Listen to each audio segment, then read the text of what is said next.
আমাদের হসপিটালে organ wise treatment হয়। 5 ইয়ার সার্ভাইভাল রেট হচ্ছে 65%। ওয়ান অ্যান্ড অনলি হসপিটাল যেটা লিড গোল্ড সার্টিফাইড। বছরে আপনাদের এখান থেকে ক্যান্সার ট্রিটমেন্ট কত মানুষ পায়? বিগত 4-4.5 বছরে মোটামুটি আমরা 5 থেকে 6 লাখ লোকের ট্রিটমেন্ট আমরা করেছি। এআই ইন্টিগ্রেশন করে কি ধরনের আপনারা নতুন ইনোভেশন ইন্ট্রোডিউস করছেন? চ্যাটজিপিটির মতো আরেকটা ভার্সন আমরা নিয়ে আসছি, যেটা হচ্ছে আপনাদের মেডিকেল সিমটম অ্যানালিসিস, আপনার কোনো ইমিডিয়েট কোনো রেসপন্স লাগবে যেটা আসলে গুগল থেকে আপনার অথেন্টিসিটি পাওয়া যায় না, এগুলো আপনি ওই অংশে এটা কনজিউমারদের জন্য আমরা করছি। আপনাদের সামনের প্রজেক্ট কি? সারা বাংলাদেশে আমরা আসলে 30টা স্যাটেলাইট ক্যান্সার সেন্টার করতে চাই।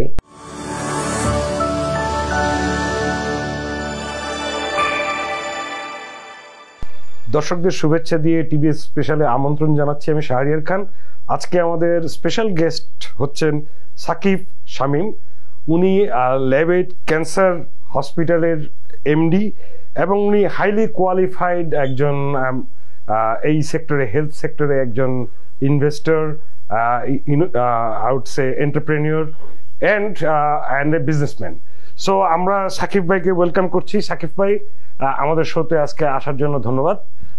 আমি প্রথমে একটু শুরু করি, আপনার এক সম্পর্কে একটু জানি যে আপনি কিভাবে এই সেক্টরে আসলেন, কোথায় পড়াশোনা করলেন এবং এই সেক্টরে কেন? জি, আসসালামু আলাইকুম।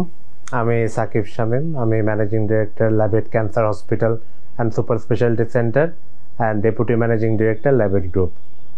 তো আসলে আমার বাবা ডাক্তার AM শামীম, উনি ফাউন্ডার, চেয়ারম্যান এবং ল্যাবেট গ্রুপের ম্যানেজিং ডিরেক্টর। উনি এই ব্যবসা 80-র দশকে শুরু করে এবং এটা আমাদের পারিবারিক ব্যবসা। আমি হচ্ছে সেকেন্ড জেনারেশন এবং এই পারপাসে আসলে আমার ব্যবসায় ওনার হাতে ধরে আমি ব্যবসায় এসেছি। আমার ব্যাকগ্রাউন্ড ফাইন্যান্স অ্যান্ড অ্যাকাউন্টিংয়ে। মূলত আমি আপনার হার্ভার্ড ইউনিভার্সিটি থেকে আপনার ক্লিনিক্যাল সার্ভিস অপারেশনসের উপর মাস্টার্স করেছি। তারপর আমি MBA করেছি ইউনিভার্সিটি অফ শিকাগো থেকে। তারপর আমি ইউকের অক্সফোর্ড থেকে আমি মাস্টার্স করেছি ফাইন্যান্সের উপর এবং আমি মাল্টিপল ফেলোশিপ করেছি।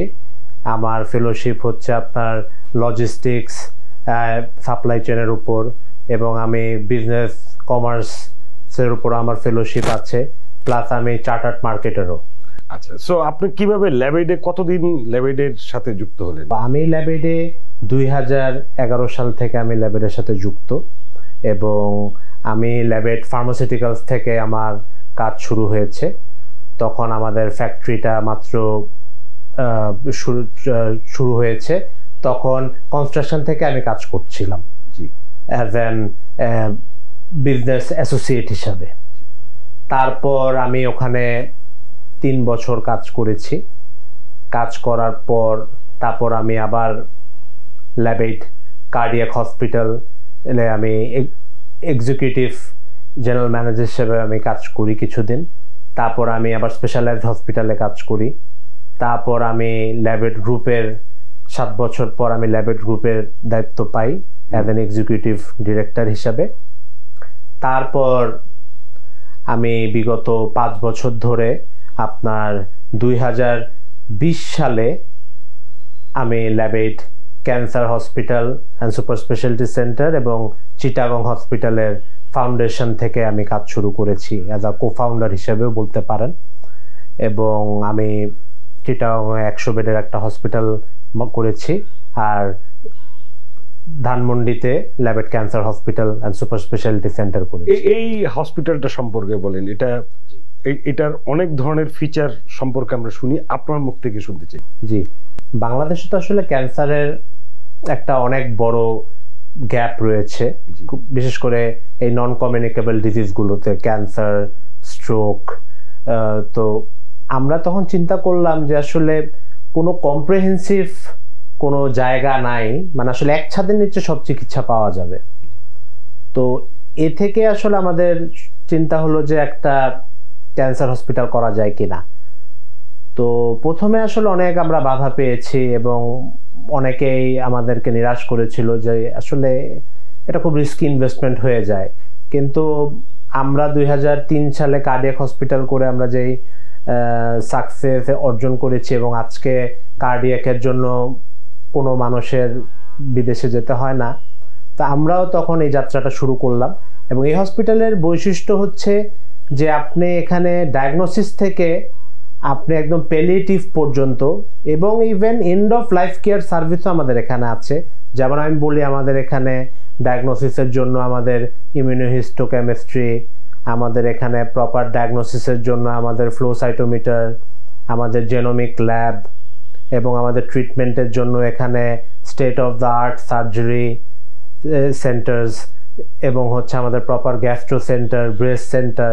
এবং এখানে আসলে আমাদের হসপিটালে অর্গান ওয়াইজ ট্রিটমেন্ট হয়। যেমন আমাদের গাইনি অঙ্কোলজি, ক্যান্সার নিয়ে কাজ হচ্ছে, ব্রেস্ট ক্যান্সার নিয়ে কাজ হচ্ছে, আমাদের এখানে লাং ক্যান্সার নিয়ে কাজ হচ্ছে। সেপারেটভাবে অর্গান ওয়াইজও আমরা কাজ করি, যেটা আসলে খুবই বাংলাদেশে কোথাও ভাবে হচ্ছে না। এবং এখানে আরেকটা যেটা ব্যাপার আমি বলতে চাই যে আমাদের যে সাকসেস রেট, এটা একটা ফেনোমেনাল ইন আ সেন্স যে আমাদের এখানে সার্ভাইভাল রেট, আপনার 5 years সার্ভাইভাল রেট হচ্ছে 65%। স্পেশালি লাংয়ের ক্ষেত্রে, লিভার ক্যান্সারের ক্ষেত্রে, এবং ব্রেস্টে আমাদের সার্ভাইভাল আরো বেশি।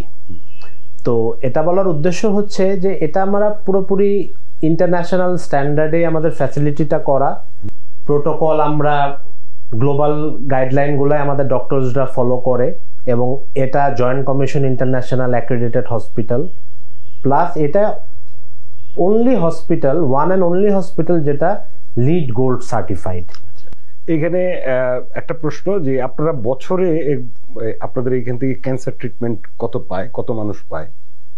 আমাদের এখানে বছরে আমরা শুরু থেকে আমি বলবো যে আমরা বিগত 4-4.5 বছরে মোটামুটি আমরা 5 থেকে 6 লাখ লোকের ট্রিটমেন্ট আমরা করেছি। আরেকটা জিনিস হচ্ছে যে এখানে আপনাদের এই হাসপাতাল থেকে বা আপনাদের ল্যাবের থেকে যে কন্টিনিউয়াস কি রিসার্চ হয়, মানে একটা ভালো হাসপাতালের হওয়ার তো অন্যতম গুণ হচ্ছে, দিক হচ্ছে যে সেখানে রিসার্চ হয়, ফাইন্ডিং হয়, ডেভেলপমেন্ট হয়।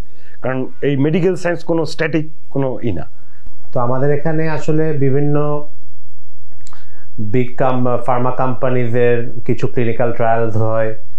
তারপর আমাদের এখানে প্রতি বছর ক্যান্সারের যে বড় কনফারেন্সগুলা, আপনার অ্যাস্ট্রো, এসকো, এসমো, এখানে আমাদের প্রতি বছর 1-2 পেপার পাবলিশড হয়। হাইপোফ্রেকশন ব্রেস্ট রেডিয়েশন থেরাপি নিয়ে আমাদের হচ্ছে, আমাদের PSMA, PET scan, prostate cancer related বিভিন্ন ট্রিটমেন্ট, এগুলো নিয়ে আমাদের কন্টিনিউয়াস আমাদের এখানে যেহেতু অনেক ডেটা প্রডিউস হয়, আমাদের ট্রিটমেন্ট এফিকেসি এবং আসলে আরো কিভাবে ডেভেলপ করা যায়, কি নিউ টেকনিক্স, এগুলো নিয়ে আমাদের অনেকগুলো আমরা রিসার্চ পাবলিশ করেছি। আরেকটা বিরাট আসপেক্ট হচ্ছে যে ধরেন আমাদের দেশ থেকে প্রচুর মানুষ বিদেশে গিয়ে ট্রিটমেন্টের জন্য যায়।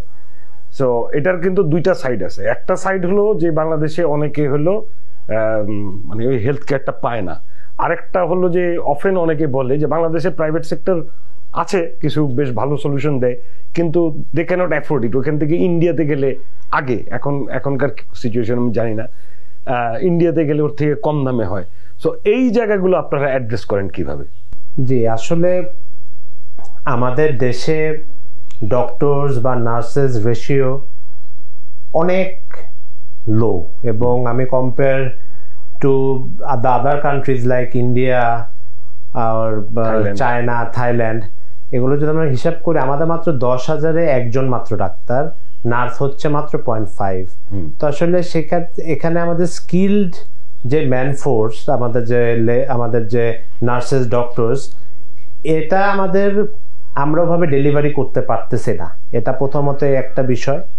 সেকেন্ড, আরেকটা বিষয় হচ্ছে যে আমাদের দেশে ফ্যাসিলিটিস ওরকম আপ টু দা মার্ক হচ্ছে না। আজকে স্বাধীনতার পর বড় হেলথ কেয়ার গ্রুপ আপনি 3-4টাই দেখবেন, যেখানে আপনি যদি ইন্ডিয়ার সাথে আমরা কম্পেয়ার করি, অলরেডি 40-50টা বড় বড় এরকম গ্রুপ হয়ে গিয়েছে এবং তাদের মাল্টিপল হসপিটালস, 40টা-50টা হসপিটালস। তো আসলে এখানে মেইন প্রবলেমটা হচ্ছে যে আমাদের পলিসিটা সাপোর্ট করছে না, আমাদের ক্যাপাসিটি বিল্ডিং এর সমস্যা, আর ট্রিটমেন্টের যে খরচের কথাটা আপনি বললেন, আমরা এতটুকু বলতে পারি যে আমাদের যে এখন কারেন্ট যে ট্রিটমেন্ট কস্ট, বিশেষ করে আমি যদি ক্যান্সার কার্ডিয়াকের কথা বলি, সেটা ইন্ডিয়ার এ লেভেলের হসপিটালের থেকে কম। আচ্ছা, কিন্তু হ্যাঁ, ইন্ডিয়ায় আসলে টিয়ার 1, টিয়ার 2, টিয়ার 3 সিটিজ ওয়াইজ আপনার হসপিটাল ভাগ করা, যেটা আমাদের দেশে নাই। তো প্রবলেমটা হয় যে যখন আমাদের দেশের মানুষরা টিয়ার 2 সিটিতে যাচ্ছে বা টিয়ার 3-তে বা যায়, বা হয়তো বা টিয়ার 1-এ আপনার অনেক ক্যাটাগরির হসপিটাল থাকে, তো ওগুলো হসপিটালে যখন যাচ্ছে তখন কিছু কিছু ক্ষেত্রে ট্রিটমেন্ট খরচ হয়তো বা কম, কিন্তু আপনি যদি ওভারঅল খরচ হিসাব করেন আমি বলবো বেশি। কারণ ওখানে আপনার প্রথমত ল্যাঙ্গুয়েজ ব্যারিয়ার থাকে, আপনার সাথে 1-2 লোক যেতে হয়, অনেক দিন থাকতে হয়, বাসা ভাড়ার একটা ব্যাপার থাকে, খাওয়া দাওয়া বানানোর একটা ব্যাপার থাকে। তো এগুলো যদি, এই কস্টগুলো আমরা যদি হিসাব করি, আমি বলবো যে অনেক ট্রিটমেন্ট আমাদের এখানে খরচ সীমার মধ্যে আছে। কিন্তু আমি আবারও বলবো যে quality comes with a price. যারা ভালো কোয়ালিটি হসপিটাল করছে অবশ্যই প্রাইসিংটা একটু বেশি থাকবে, কিন্তু আমাদের এখন উচিত যে গভর্নমেন্টের টিয়ার 1, টিয়ার 2, টিয়ার 3 সিটি ওয়াইজ হসপিটাল কি গ্রেড হবে, কি কি জিনিস থাকতে হবে, এগুলো ভাগ করে দেওয়া উচিত। আচ্ছা, এইখানে আবার ফিরে আসে, আপনি ইম্পর্টেন্ট একটা পয়েন্ট করেছেন, আসলে অনেকগুলো পয়েন্টই আসে। সেটা হলো যে বাংলাদেশ স্বাধীন হয়েছে 56 বছর, কিন্তু বাংলাদেশে আপনি যেটা বললেন যে মাত্র 5-6টা হলো যারা মেডিকেল এন্টারপ্রাইজ করেছে প্রাইভেট সেক্টরে, অথচ সারা বিশ্বেই প্রাইভেট সেক্টরে, মেডিকেল সেক্টরে একটা বিরাট রোল আছে। এবং ওই অভিজ্ঞতার আলোকে যে কোন পলিসিগুলো আসলে এখানে ব্যারিয়ার হিসেবে কাজ করছে এবং সেই পলিসিগুলোকে কিভাবে অ্যাড্রেস করা উচিত। জি, যদিও আমাদের এখানে অনেক অল্প গ্রুপ বা কিছু সাহসী উদ্যোক্তারা এই প্রজেক্ট এত বড় বড় হসপিটালগুলো করেছে, তো সেক্ষেত্রে আমি বলবো যে এখনো আমরা প্রাইভেট মালিকরা অলমোস্ট 65% বেড সার্ভিস সাপোর্ট আমরা দিচ্ছি। আর এখানে আসলে পলিসি ব্যারিয়ারটা যেটা হচ্ছে যে প্রথমত যে আমাদের ইন্টারেস্ট রেটটা এখানে অনেক বেশি, কারণ হেলথ আসলে একটা ফুড, এগুলো একটা প্রায়োরিটি সেক্টর। এখানে আমাদের 15-16% ইন্টারেস্ট সার্ভ করতে হয়। আর হসপিটাল আর কনজিউমার বিজনেসে ডিফারেন্স আছে অনেক।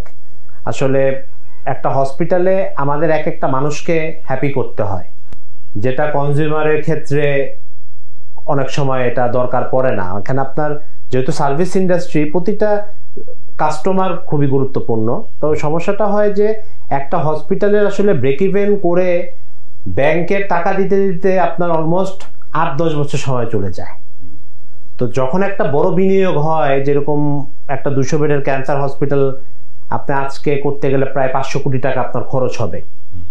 তো এত টাকা আপনি যখন বিনিয়োগ করবেন, আমাদের যে এখন পলিসি সেটা ধরেন 2-3 বছর পর থেকে আপনার 3 বছর পর থেকে রিপেমেন্ট করতে হয়।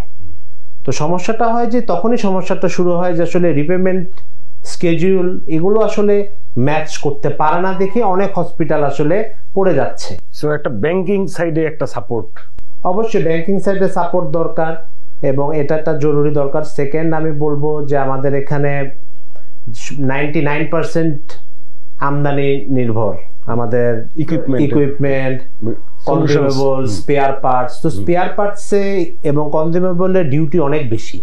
তো এটাও একটা কারণ যে আমাদের হেলথ সেক্টরের খরচ বেশি।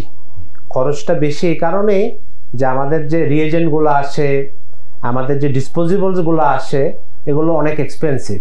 এখানে প্রশ্ন করি, আপনারা কি এই যে ধরেন প্রত্যেকটা দেশের তো ডিউটি বা ট্যাক্স স্ট্রাকচারের একটা ফিলোসফি থেকে ডিউটিটা ধরে যে এটা লাক্সারিয়াস, এটা আমাদের খুব প্রয়োজন নাই, কিন্তু এই হেলথে এই যে আপনি বলছেন যে অনেক ডিউটি বেশি, তো এখান থেকে আপনাদের থেকে সরকারের কাছে ফিডব্যাক যায় নাই, তখন তাদের এটা কি? জি, আমাদের ক্যাপিটাল মেশিনারিজ যেটা করেছে যে যেমন একটা সিটি স্ক্যান, এমআরআই, এগুলো ক্ষেত্রে ডিউটিটা আমাদের 1%, কিন্তু প্রবলেমটা হয়ে যায় যে ধরেন সিটি স্ক্যান, এমআরআই এর প্রচুর স্পেয়ার পার্টস দরকার হয়, কিংবা একটা ল্যাবের মেশিনের প্রচুর রিয়েজেন্ট দরকার হয়, কারণ প্রতিদিন টেস্ট হতে থাকে। তো ওখানকার ওই রিয়েজেন্টস বা স্পেসিফিক ওই ডিসপোজেবলস, কনজিউমেবলস এর ডিউটিটা অনেক বেশি এবং ট্যাক্স অনেক বেশি, এবং এটা ম্যাক্সিমাম সময় ডিস্ট্রিবিউটাররা নিয়ে আসে। তো প্রবলেম হয় যে এগুলো কারণে আমাদের খরচটা আরো বেড়ে যায়। আমরা কথা বলেছিও, আমরা এটা বিভিন্ন প্রপোজাল দিয়েছি, এবারের গভর্নমেন্টকেও আমরা প্রপোজাল দেওয়া হয়েছে এগুলো কমানো যায় কিনা। তো অলরেডি কিছু লাইফ সেভিং প্রোডাক্টসের ডিউটি ট্যাক্স স্ট্রাকচার কমিয়ে দিয়েছে। তো আমি মনে করি যে আসলে লাইফ সেভিং প্রোডাক্টে এগুলো ডিউটি 1 বা 0% থাকা বেটার, তাইলে আমরা আমাদের ট্রিটমেন্টের খরচও কমাতে পারবো। রাইট। সো এটা হলো একটা হলো যেগুলো এক্সিস্টিং ব্যারিয়ার, বাট ধরেন আমাদের দেশের এখন রাইট নাও ইনভেস্টমেন্টের সিনারিও কি? আপনি তো অ্যাজ এ আপনি একজন উদ্যোক্তা এবং আপনি এই সেক্টরের নতুন নতুন অনেক কিছুই করছেন, যেটার একটু পরে আপনাকে প্রশ্ন করব। সো এইখানে কি করলে রাইট নাও বাংলাদেশের ইনভেস্টমেন্টের সিনারিওটা আপনি কিরকম পাচ্ছেন এবং এর থেকে সলিউশনটা কি? আমাদের দেশ তো আসলে অনেক সম্ভাবনার দেশ, এবং এখানে 18 কোটি মানুষের দেশ, এবং আমাদের জাতি হিসাবেও আমরা অনেক পরিশ্রম করি, এবং এখানে অনেক আমাদের রেমিটেন্স যোদ্ধারা তারা বাইরে কাজ করছে এবং টাকা পাঠাচ্ছে। আসলে প্রবলেমটা হচ্ছে যে আমাদের টোটাল বিজনেস ইকোসিস্টেমে তা এখন আমাদের সাপোর্ট করছে না বলতে যে একটা ট্রেড লাইসেন্সও আজকে আমাদের ওপেন করতে 15-20 দিন চলে যায়, একটা লিমিটেড কোম্পানি করতে মাসখানেকের উপর চলে যাচ্ছে। আমাদের বিভিন্ন অ্যাপ্রুভালস গুলা যখন আমাদের নিতে হয়, যেমন আমি যদি হসপিটালের ক্ষেত্রে বলি, প্রায় 43টা অ্যাপ্রুভাল আমাদের লাগে। তো 43টা অ্যাপ্রুভাল আমাদের নিতে মোটামুটি মানে 3-4 বছর চলে যাচ্ছে একটা হসপিটালে। হ্যাঁ, একটা হসপিটালে টোটাল আপনি ফায়ার থেকে শুরু করে আপনার ড্রাগস পারমিশনের থেকে শুরু করে আপনার রাজুক থেকে শুরু করে সবকিছু। এটা কি শুধুই হসপিটালের ক্ষেত্রে নাকি অন্যান্য ইন্ডাস্ট্রি? অবশ্যই এটা অন্যান্য ইন্ডাস্ট্রিরাও সেম সাফারার হচ্ছে। কেমিক্যাল ইন্ডাস্ট্রিতেও ওনারা একটা ট্রেড লাইসেন্স করতে ওনাদের অনেক সমস্যা হয়, ওই ফায়ার যেহেতু প্রোডাক্ট রিলেটেড প্রোডাক্ট অনেক প্রবলেম হচ্ছে। তো আসলে আমাদের ইন বিজনেস এবং এনভায়রনমেন্ট ফ্রেন্ডলিতে মানে ইজ অফ ডুইং বিজনেসে we are 169 out of 189 countries. So এখান থেকে আসলে বোঝা যায় যে আসলে আমাদের এখানে ব্যবসায়িক পরিস্থিতি এবং পরিবেশটা কতটা প্রতিকূলতার ভিতর দিয়ে আমাদের যেতে হচ্ছে। তো সেক্ষেত্রে আমি বলবো যে এগুলো আসলে দ্রুত স্ট্রাকচারের ভিতর থাকা দরকার, আনা দরকার, উচিত না। এইগুলো তো বিভিন্ন সময় ওয়ান স্টপ সার্ভিস এই সেই কত কিছু বলে, এই সেই হাসিনা গভর্নমেন্টের সময় থেকে শুনি, এখনো শুনি যে ওয়ান স্টপ একটা জায়গায় নিয়ে আসবে, but it doesn't work that way, right? হ্যাঁ, এটা আসলে এভাবে হয় না, এবং আসলে চেষ্টা করার পরেও আসলে পারতেছে না। আমাদের সদিচ্ছার অভাবও আছে। সরকারকে শুধু একতরফা দোষ দিলেও হবে না, আমাদেরও সদিচ্ছার অভাব আছে, আমাদের অনেস্টির অভাব আছে। তো আমাদের প্রতিটা জায়গায় আসলে আমাদের যে খরচ মানে আপনার মিসেলেনিয়াস এক্সপেন্স যেটা আমরা এখন বলি, এই miscellaneous expense is very high. খরচ সোজা কথা। হ্যাঁ, এটার খরচটা আসলে অনেক বেশি, অনেক খরচ করতে হয়। তো এগুলোতেই আসলে আমাদের সব প্রবলেমস গুলো, এবং এখন এমনও কিছু কিছু ব্যাপার হয়ে যায় যে খরচ করলেও হয় না, খরচ করলেও আপনি কাজটা করতে পারতেছেন না। তো এই স্ট্রাকচার, এই কারণেই আসলে আমাদের বিজনেসটা প্রবলেম হয় যে যখন আমরা ব্যাংক থেকে লোনটা নেই, আমাদের হয়তো বা এইম করি যদি আমরা 3 বছরে শুরু করব বা 2 বছর পর শুরু করবো, এটা আসলে 4-5 বছর এমনি হয়ে যায়। তো তখন যেটা হয় যে আপনার ইন্টারেস্ট ডিউরিং কনস্ট্রাকশন পিরিয়ড বা আইডিসিপি টা অ্যাড হতে থাকে। মানে ইন আদার ওয়ার্ডস এই যে আদার মিসেলেনিয়াস কস্ট এটা হলো built in with every project, because আপনি ওইটা ছাড়া আপনি আগাইতে পারবেন না। কিন্তু যখন ব্যাংকের থেকে আপনি লোন নিচ্ছেন তখন তারা এইটা কনসিডারেশনে নেয় না, যেখানে একটা মিসেলেনিয়াস কস্ট মিসেলেনিয়াস কারণে যে ডিলে হতে পারে। এটা আসলে নিবে না, কারণ আমি প্রাইভেট ব্যাংক বা যে ওভারঅল ব্যাংকিং আমি বলবো তারাও তো ব্যবসা করতেছে, তারাও আমানতকারী টাকা নিচ্ছে, তারাও আমাদেরকে ব্যবসা করার জন্য টাকা দিচ্ছে। তো এই খরচটা আসলে কন্টিজেন্সি ফান্ডটা আগে আমাদের 5% ছিল, 7% গেল, এটা এখন আমাদের 15% রাখতে হয়, এবং ব্যাংকাররাই বলে আপনি এটা 15% রাখেন, কারণ আপনার অনেক খরচ। তো তখন আসলে বুঝি না যে আসলে কি খরচ, যখন করার সময় বোঝা যায় যে আসলে তো অনেক খরচ। এরই হচ্ছে অবস্থা বর্তমান। 15% হলো বাংলাদেশের বর্তমান হলো যে কোনো কাজ করতে গেলে দুর্নীতির কমপক্ষে প্রজেক্টের মধ্যে 15% চলে যায়। আচ্ছা, আমি এবার একটু নেগেটিভ থেকে একটু পজিটিভে যাই। আমি জানি যে আপনারা অনেক ধরনের নতুন নতুন উদ্যোগ নিচ্ছেন এবং এগুলো সম্পর্কে বলেন। আপনারা আইটি ফিল্ডে, প্যাটেন্ট ফিল্ডে এবং এআই ইন্টিগ্রেশন করে কি ধরনের আপনারা নতুন ইনোভেশন ইন্ট্রোডিউস করছেন? জি, আমি এখন আসলে কারেন্টলি আমরা ল্যাবেড আর্টিফিশিয়াল ইন্টেলিজেন্স একটা কোম্পানি করা হয়েছে, ভার্চুকেয়ার বিডি করা হয়েছে, লাইফ প্লাস বাংলাদেশ যেটা গত 7 বছর ধরে আমাদের বাংলাদেশের মানে লিডিং 360 ডিগ্রি হেলথ টেক একটা প্ল্যাটফর্ম, যেখানে অলমোস্ট 5 লাখ ইউজার আছে। তো ল্যাবেড এআই নিয়ে আমি বলতে চাই যে এটা হচ্ছে একটা আমাদের নিজস্ব লার্জ ল্যাঙ্গুয়েজ মডেল আমরা তৈরি করেছি 6 to 7 বিলিয়ন ডেটা সেট নিয়ে, এবং গত 1 বছর ধরে আমরা কাজ করেছি। এখানে মূলত 2টা প্রোডাক্ট আমাদের, ল্যাবেড জিপিটি এবং লুনা। তো ল্যাবেড জিপিটিটা হচ্ছে এটা বোথ সাইড, ডক্টর সাইডেও যে সেকেন্ড অপিনিয়ন তারা নিতে পারবে, আমাদের বিভিন্ন অ্যানালিসিস, প্রেডিকশনস এবং আমাদের সিমিলারিটি, এগুলো অনেক ইন্ডেক্সের বেসিসে ওনারা একটা রিপোর্ট যদি ওনারা আপলোড করে ওখানে টিউমার আছে কিনা বা কোনো প্রবলেম আছে কিনা এটা দিতে পারবে। সো এটা কি আপনারা অলরেডি ব্যবহার করছেন? হ্যাঁ, এটা আমরা অলরেডি অফিশিয়ালি লঞ্চড এবং আমরা অলরেডি ট্রায়াল বলতে মানে আমরা অলরেডি কমার্শিয়ালি চলছে। শুধু ল্যাবেডের ভিতরে নাকি আপনারা বাইরেও কোথাও? এটা ওপেন, এখন পর্যন্ত ওপেন। মানে আমি কি অ্যাজ এ ইউজার গিয়ে আপনাদের ওয়েবসাইট থেকে এটা ইউজ করতে পারবো? না, এটা আপনি এভাবে পারবেন না, কারণ এটা হচ্ছে এন্টারপ্রাইজ সলিউশন। এটা ডিরেক্টলি আমাদের সাথে কথা বলে আমরা তখন আপনাদের সাথে এতগুলো ইউজার ইউজ করবে, আমরা আপনাকে সলিউশনটা দিব।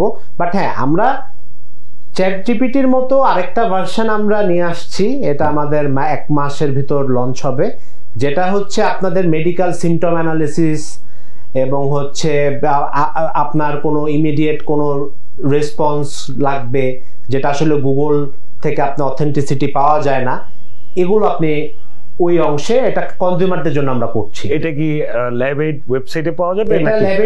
এটা ল্যাবেড জিপিটিতে পাওয়া যাবে। এটা এখনো আমাদের মানে আমাদের ট্রায়াল ফেজে আছে। আমরা আগামী মাসে এই কনজিউমার এন্ডের যেটা এটা আমরা লঞ্চ করব। আর ওইটা হলো প্রফেশনাল এন্ডে, ডক্টরদের এইড করার জন্য, ডক্টরস এবং হসপিটালসের জন্য, ডক্টর এবং হসপিটাল। আর আরেকটা হচ্ছে আমাদের লুনা, যেটা হচ্ছে আপনার এআই পার্সোনাল এআই ম্যানেজার, যেটা হচ্ছে আপনার ইন্ডাস্ট্রি স্পেসিফিক, সব ইন্ডাস্ট্রির জন্যই প্রযোজ্য।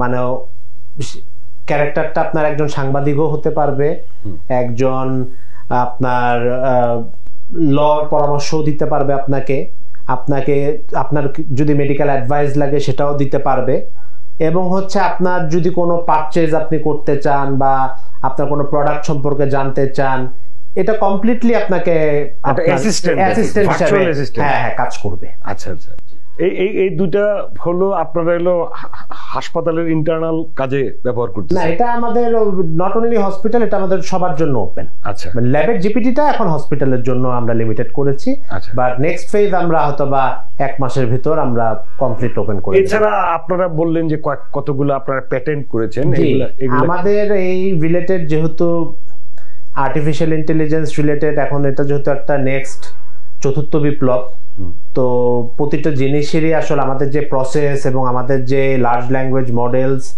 এগুলো আমাদের প্রায় এক একটা প্যাটেন্ট আমরা প্রায় 70-80 পৃষ্ঠা করে আমরা ফাইল করেছি। আমাদের প্রায় 8টা প্যাটেন্ট আমরা জমা দিয়েছি এবং এটা অলরেডি আমাদের জার্নালে আপনার রিভিউতে আছে। আশা করি আমাদের মাসখানেকের ভিতর পাবলিশ যদি হয়ে যায়, কেউ যদি কোনো অবজারভেশন না দেয়, তাহলে ওয়ার্ল্ডে আমরাই হব ফার্স্ট টাইম এরকম প্রোডাক্ট নিয়ে। আর কেউ যদি কোনো অবজারভেশন দেয় তখন সেক্ষেত্রে হয়তো বা আমাদের আর একটু টাইম লাগবে, বাট আমরা বলতে পারি যে এশিয়ায় এরকম সার্ভিস এখন পর্যন্ত কেউ শুরু করে নাই। চাইনিজরাও করে নাই বলছেন? আমি বলতে চাই যে চাইনিজরা আপনার লুনার রিলেটেড কাজকর্ম করছে, বাট এখন পর্যন্ত ল্যাবেট জিপিটি যেটা নিয়ে আমরা কাজ করতেছি ওরকম ওনারা এখন পর্যন্ত শুরু করে নাই। এইটা টিমটা কি, এটা কি ল্যাবেট আইটির আন্ডারে? না, এটা আমাদের একটা সেপারেট কোম্পানি এবং এখানে আমাদের নিজস্ব দেশের আমাদের ভালো আমাদের অনেক বিদেশি থেকে পড়ে এসেছে, এরকম ছেলেপেলেরা এসেছে তা অভিজ্ঞতা সহ, এবং আমাদের কিছু বিদেশের কিছু প্রফেসরদের সাথে আমরা অ্যাডভাইজার হিসেবে রেখেছি করে আমরা মডেলটা তৈরি করেছি। আচ্ছা। এবং এটা আমরা আপনার লামা এবং চ্যাট জিপিটিরও আপনার কিছু অংশ আমরা ইন্টিগ্রেটেডও করেছি। আপনারা যে ধরেন এই যে সফটওয়্যার সলিউশন যেগুলো বানাচ্ছেন, অনেকগুলোই করেছেন, এগুলো কি বাংলাদেশে তো ধরেন মোস্ট অফ দ্য হসপিটাল তো খুব মানে টেকনোলজি ব্যবহার করে না, খুব একটা করে না। আপনারা হয়তো করছেন, হয়তো কয়েকটা হাসপাতাল করছে। তো এটা কি আপনারা কি বাংলাদেশের অন্য জায়গায় দিবেন, না এই সফটওয়্যারগুলোকে আপনারা পরবর্তীতে কি করবেন?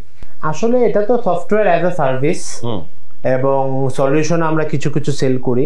তো আমাদের মেইন টার্গেট হচ্ছে যে আমাদের ওয়ার্ল্ড ওয়াইডই, মানে স্পেসিফিক্যালি আমরা মিডল ইস্ট এবং হচ্ছে আমাদের এই আদার সাউথ ইস্ট এশিয়ান কান্ট্রিজ যেগুলো আছে, ইন্ডিয়া, আমাদের শ্রীলঙ্কা, আমাদের নেপাল, আমাদের থাইল্যান্ড, ভিয়েতনাম, লাওস, এগুলো জায়গায় আমরা কর্মকাণ্ড আমরা শুরু করেছি। এটার ক্ষেত্রে আরেকটা এডিশনাল প্রশ্ন করি, আপনি বলছিলেন যে একটা ভার্চুয়াল হসপিটাল প্রোগ্রাম আপনারা লঞ্চ করবেন, এটা সম্পর্কে একটু বলেন। জি, এটা খুব একটা ইন্টারেস্টিং প্রজেক্ট, যদিও এটা আমাদের এখনো আমরা ডেভেলপ করছি। এটা আসলে আমরা একটা ভার্চুয়াল হসপিটাল বিল্ড করছি। এটা আপনার অগমেন্টেড রিয়েলিটি এবং ভার্চুয়াল রিয়েলিটি প্ল্যাটফর্মে হচ্ছে, ইউনিটির প্ল্যাটফর্মে আমরা করতেছি। তো এটা আসলে আমি সোজাভাবে বলতে পারি যে আমরা যে ভিআর গ্লাস যে আমরা পরি, তা আমরা তখন সাধারণত আসলে গেম খেলি বা আমরা হয়তো বা কিছু অগমেন্টেড চ্যাট করি, কিন্তু আসলে এখানে আরো অনেক কাজ করা যায় এই ফিল্ডে, সেটা হচ্ছে মেডিকেল ফিল্ডে। এখানে আসলে আমাদের যে ড্রাই ট্রেনিং গুলা যেগুলো হয়, বিশেষ করে যেগুলো দেশে ফ্যাসিলিটি নাই, যে সমস্ত দেশে, হ্যাঁ এরকমই আমাদের একটা প্ল্যাটফর্ম হবে যেখানে আপনি একজন ট্রেনি হিসাবে আপনি অপারেশন করতে পারবেন। আপনার যদি ইমার্জেন্সিতে কোনো কাজ করতে হয় আপনি কাজ করতে পারবেন। ইটস এ লার্নিং টুল। এটা আপনি লার্নিং টুল বলবো, প্লাস হচ্ছে আপনি যদি মনে করেন যে আপনি নতুন কিছু আপনি কাজ কিছু দেখাতে চান বা আপনি একটা নতুন একটা উটি শিখেছেন, এটা এমন যে এটা একটা সারা ওয়ার্ল্ড ওয়াইড কানেক্টেড থাকবে সবাই। আচ্ছা, এটা একটা প্ল্যাটফর্মটা এমন ভাবে আমরা করছি যে পৃথিবীর 10,000টা সার্জেনই আপনার হয়তো বা আমরা চেষ্টা করব তারা এই প্ল্যাটফর্মে থাকবে, যে একজন সার্জারি করতেছে, কোন একটা প্রবলেম হচ্ছে, সে অ্যাসিস্ট করতে পারবে। তো এরকম আমরা একটা প্ল্যাটফর্ম, বাংলাদেশের আইটি প্রফেশনালরা এটা বানাচ্ছে, মানে আপনাদের আইটি প্রফেশনালরা বানাচ্ছে? আমাদের এখানে এটা হচ্ছে, হ্যাঁ আমাদের দেশের ডেভেলপারদেরকে দিয়েই আমি কাজ করছি। আমি আমার দেশের মানুষকে বিশ্বাস করি এবং মনে করি যে প্রতিভাবান ব্যক্তি আছে আমাদের দেশে, এবং আমাদের দেশে এরকম কর্মীরা আছে এবং ওরকম ডেভেলপারসরা আছে, এবং আমি ব্যক্তিগতভাবেই দেখতেছি যে আসলেই তাদের কাজ যথেষ্ট ভালো। আচ্ছা, আপনারা এইখানে আইটিতে যদি রিজার্ভেশন না থাকে কিরকম ইনভেস্টমেন্ট করছেন বছরে? এটা আসলে আমরা করছি, এটা আমরা ডিসক্লোজ করতে চাই না, বাট আমরা আসলে আমাদের টিম সাইজ হচ্ছে মোটামুটি অলমোস্ট 40 জনের টিম সাইজ। 40 জনের। আচ্ছা, এইবার আরেকটা প্রসঙ্গে আসি, যে এটা আমাদের দেশে থেকে প্রচুর মানুষ বিদেশে কাজে যায়, অথচ আমাদের দেশে কিন্তু কাজের মানুষ আপনার সেক্টরেই অনেক কম, আপনার নার্স পান না, নার্সের অবস্থা ডাক্তারের থেকেও খারাপ, অথচ তৈরি হয় না। এইসব ক্ষেত্রে কি আপনারা কোনো ধরনের কিছু চিন্তা ভাবনা করছেন কিনা? শুধু ডাক্তার নার্স বলে না, যে কোনো ধরেন ভালো প্রফেশনাল করার ক্ষেত্রে, যেহেতু ল্যাবেড আপনি আইটিতে আপনারা এক্সপ্যান্ড করেছেন, আই এম শিওর আপনার মাথায় আরো আইডিয়া আছে। সো এইখানে আপনারা কিভাবে করে বাংলাদেশের এই যে ব্রেন ডেভেলপমেন্ট, এখানে তো ব্রেন ড্রেন লার্জলি দেখা যায় যে খুব হাইলি প্রফেশনাল লোকজন বিদেশে চলে যায় একটা সেগমেন্ট, আর মোস্টলি হচ্ছে আপনার হলো খুব লো লেভেলের চাকরি বাকরি করতে চলে যায়, অথচ আমাদের দেশে পাওয়া যায় না। এটাকে কিভাবে করে বিল্ড করা যায়? এটার জন্য আসলে আমাদের এই প্ল্যাটফর্মটা তৈরি করছি যে হ্যান্ডস অন ট্রেনিংটা যাতে হয়। আর আমাদের এখানেও আমাদের বিভিন্ন হসপিটালেও আমরা বাইরের পার্টিসিপেন্টদেরও ইনভাইট করছি, আমরা বিভিন্ন সংস্থাদের সাথে আমরা কোলাবোরেশন করছি, যাতে আপনার বাইরে থেকে ট্রেনার আসে, তাদেরকে আমরা হ্যান্ডস অন ট্রেনিং করাই, সার্টিফিকেট দিচ্ছি। আইটিতে আমাদের পুরো এই ক্যান্সার হসপিটালটা পেপারলেস হসপিটাল, মোটামুটি আমরা 90% কাজই আমরা ডিজিটালি করি। তো এইগুলো প্রশিক্ষণ দেওয়া। তো আর এখানে আসলে অনেক কিছু আবারও পলিসি ক্ষেত্রে আমি বলবো যে আমাদের সেই কারিকুলাম থেকে আসতে হবে। আমাদের যে ডক্টরসদের কারিকুলাম, নার্সদের কারিকুলাম, এগুলো আসলে ডেফিনেটলি একটা ইন্টারন্যাশনাল কারিকুলামকে বেঞ্চমার্কিং করেই করা উচিত, ভালো হবে। আমাদের এখানে যাই একটু লেখাপড়া আছে, ধরেন লোকজন তো ওইটাই ঠিক মতো ডেলিভার করতে পারে না, ভয় পায়। ধরেন নার্স তো আমাদের দেশে তো মানুষের সংখ্যা কম না, কিন্তু একটা নার্সিং স্কুল কি ওইভাবে পাচ্ছে স্টুডেন্ট না। এগুলোকে আমরা ওভারকাম করব কিভাবে? আসলে এখানে সেক্ষেত্রে আমি বলবো যে আমাদের নার্সিং পেশাটা কিন্তু আসলে একটা অনেক মহৎ পেশা, কিন্তু আমাদের সোশ্যাল মহৎ পেশা না, এটা বিদেশে কিন্তু হাইলি পেইড এবং আপনার ইনকাম কিন্তু অনেক অনেক বেশি। তো আসলে প্রবলেমটা আমাদের দেশে যে আমাদের দেশের ডক্টরসদের স্যালারি কিংবা নার্সদের পেমেন্ট অন এভারেজ যদি করা হয়, আসলে পৃথিবীর সাউথ এশিয়ারই সবচেয়ে লোয়েস্ট। তো সেক্ষেত্রে আমি বলবো যে আমাদের এখানে রাইট স্কিলটা আমাদের এখানে এখনো অভাব। রাইট স্কিলের নার্স, এবং আসলে একটা নার্সকে আমরা যখন শিখাই তো তখনই আবার স্কেয়ারসিটি তৈরি হয় যে আপনার গভর্নমেন্টে কিছুদিন আগে প্রায় 4000 নার্স গভর্নমেন্ট সেক্টরে পুল করলো, তো আমাদের অলমোস্ট 30% নার্স চলে গেল। আবার নতুন নার্স নিতে হবে, আবার শিখাতে হবে, তো আবার চলে যাচ্ছে। মানে এই গেমটার ভিতরে আমরা এখনো আছি। কিন্তু আলটিমেটলি যে স্কুল থেকে যে একটা শিক্ষা নেওয়া, এবং সেক্ষেত্রে আমি আবারও বলতে চাই যে আমাদের যে ডিজিটাল এনেবলড সার্ভিসগুলা, এই ক্ষেত্রে এই মানে ট্রেনিং সেন্টারের আমাদের অভাব। আমাদের নার্সরা আসলে প্র্যাকটিক্যাল কিছু মানে পড়াশোনা অবস্থায় তারা ডিরেক্টলি এক্সপোজ হতে পারে না, কিংবা আমাদের ডক্টরসরা যারা পড়তেছে তারা আসলে রিয়েল কেস সিনারিওতে খুব কম এক্সপোজড হচ্ছে। তো এগুলো জায়গায় আমি মনে করি যে আমাদের এই অল্টারনেটিভ আরো ফ্যাসিলিটি ডেভেলপ করতে হবে। পাশাপাশি আমাদের এরকম বিভিন্ন অগমেন্টেড রিয়েলিটি বা এই ধরনের বিভিন্ন ডিজিটাল এনেবলড সার্ভিসেও আমাদের ফোকাস করতে হবে। তাইলে আমি মনে করব যে আসলে আমাদের এফিসিয়েন্সিটা আরো বাড়বে। সো আবারও getting back to investment scenario, যেহেতু বাংলাদেশের এই মুহূর্তে জিনিসটা অনেকটা ইনভেস্টমেন্ট সিনারিও স্টল, আপনাদের সামনের প্রজেক্ট কি? আপনি কি আর ভবিষ্যতে কিছু করতে যাচ্ছেন আপকামিং কিছু?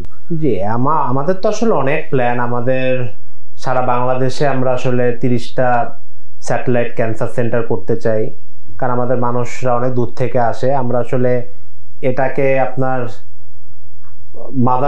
মাদার হসপিটাল ধরে আমরা স্যাটেলাইট সেন্টার করতে চাই, যেখানে শুধু কেমো রেডিয়েশন এগুলো হবে। আচ্ছা, এবং সেন্ট্রালি প্ল্যানিং হবে।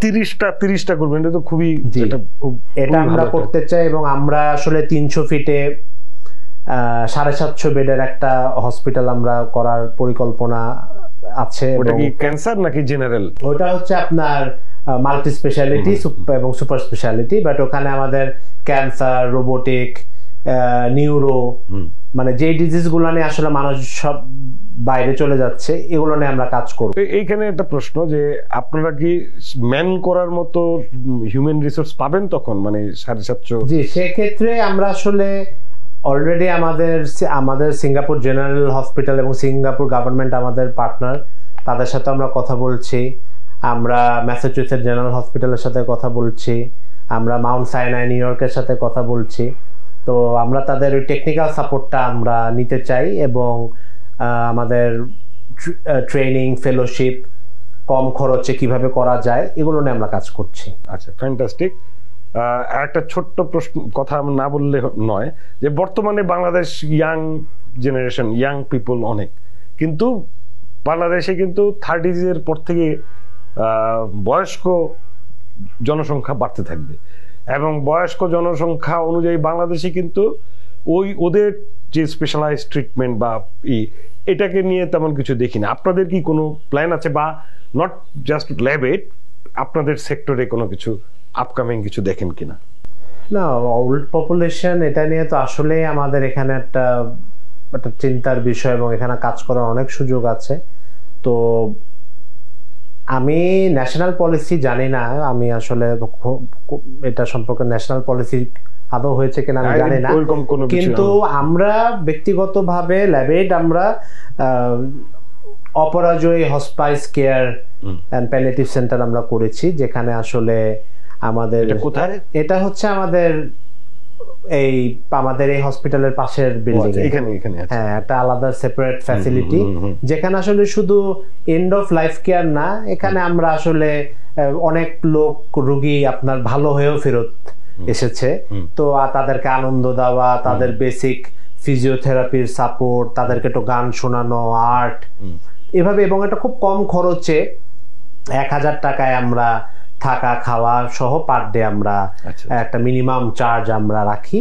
তারা এখানে, এটা আমাদের একটা অলমোস্ট এটা আমাদের সিএসআর অ্যাক্টিভিটিজ এর মতনই এটা আমরা করেছি, যাতে আমাদের পেশেন্টরা এবং আমাদের যারা ভ্যালুয়েবল কাস্টমার পার্টনার্স ওরা যাতে ভালো থাকে। আচ্ছা, সো আমরা প্রায় শেষ করে আসছি। আপনার কোনো মেসেজ যদি থাকে ফর বিজনেস ডেভেলপমেন্ট বা বিজনেস কমিউনিটি নিয়ে, সেটা আপনি আমাদের আপনার ভিশনটা একটু বলেন।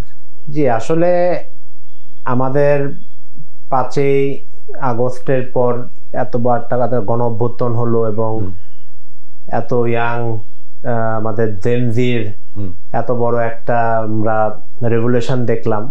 তো এখন আসলে সময় হচ্ছে যে আমাদের বিজনেস কমিউনিটির জন্য এরকম একটা রেভলিউশন দরকার, যেখানে আসলে আমাদের is of doing business, cost of doing business, bank interest, মানে এগুলো কথা বলার মতো যাতে লোক থাকে, এবং আমরা ব্যবসায়ীরা যাতে একসাথে কাজ করতে পারি।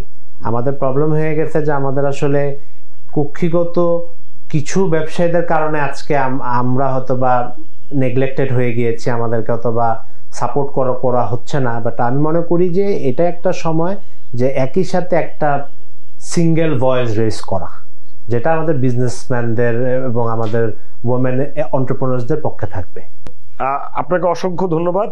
আর দর্শকদের আমি শিওর এখান থেকে অনেক কিছু জানলাম আমরা, এবং মেডিকেল সেক্টরে এআই এর ব্যবহার এবং অন্যান্য আইটি রিলেটেড সলিউশনস, সেগুলোর সম্পর্কে আমরা জানলাম, যেটা ল্যাব এইড নিয়ে আসছে।